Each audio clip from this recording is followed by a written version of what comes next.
Hi everybody, this is Michelle Jewsbury with Tuesday Talks about domestic violence.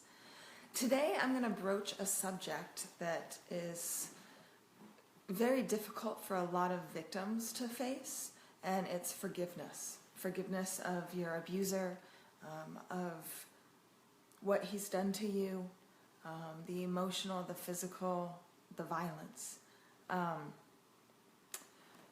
So I'm going to start off with what happened to me while I was involved with my abusive relationship.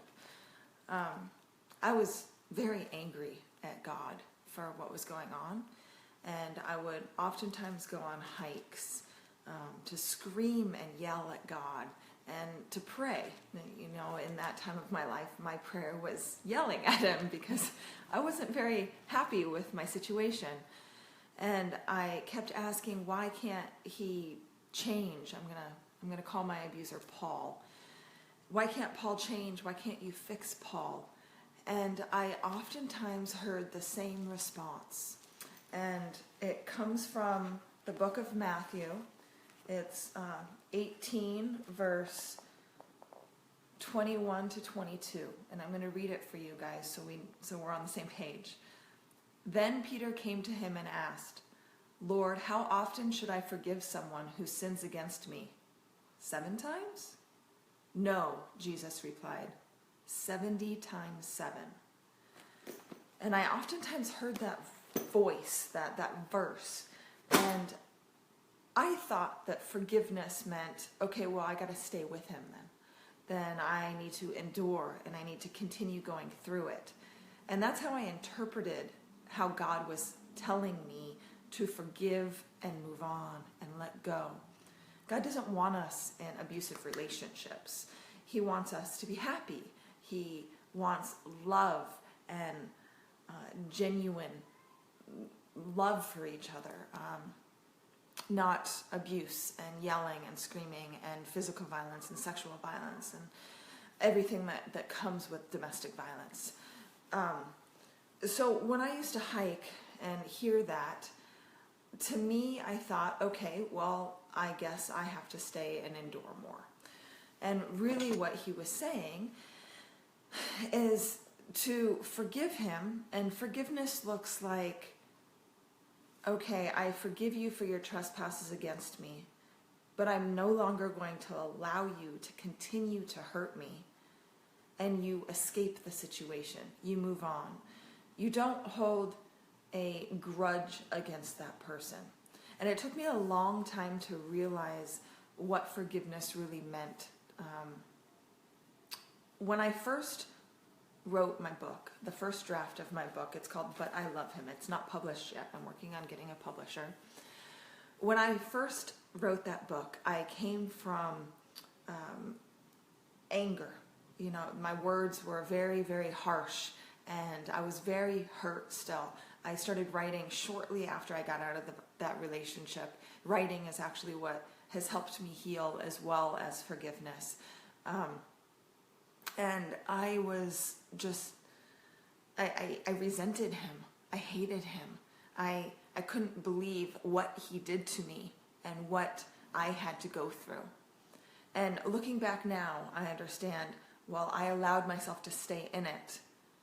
And then looking at my book, doing the rewrites afterwards and having some time between my relationship, I realized Paul has and had a lot of issues that he didn't deal with, which made him the way that he is. And until he can deal with those issues and talk with somebody and work on the problems within his soul, he was going to be an abuser. And it happened again with another woman after me. And I realized I can't keep resenting him for his childhood problems, for how he grew up, for how he was raised. He needs training, a new education, for example, to recover from being an abuser. And that, I believe, is a sickness in itself, is being an abuser. So coming from that point of view, I found out that I didn't forgive him at that point, and I hated him, and it took me probably a few more rewrites of my book to finally realize, okay, Michelle, you really just gotta forgive him for what he's done, and it doesn't mean the nightmares go away. It doesn't mean my bad dreams go away. It doesn't mean that what he did is unforgivable. But it just means that I have to forgive him. It's not up to me to hold a grudge. And forgiveness, I don't remember who said this, but a lot of people often say this. A lot of celebrities and woo-woo people oftentimes say that forgiveness is not for the other person, it's for yourself. So if you hold on to a grudge, then you're the one who is hurting inside, not your abuser.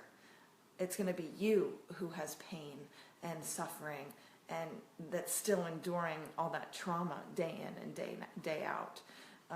So when you finally let go and give it up to God and finally forgive that person for hurting you, for sexually violating you, for physically assaulting you, for almost killing you, then your soul is more at rest and at peace. So forgiveness is a very, very, very tough thing for victims to do. And the one thing that I really encourage everybody who is involved in a relationship where there's violence of any kind is to get out as soon as you can and to talk with somebody through discussion and through writing or however you use your outlet. You can forgive. And because of that forgiveness, you can move on with your life.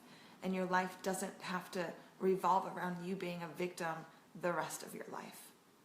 So I encourage you all to escape the situations you're in, to forgive the abuser, forgive the violator, and move on and share your story with people.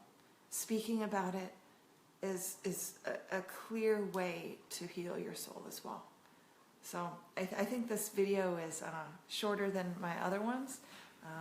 And thank you so much for listening. And I will see you next week with Tuesday Talks.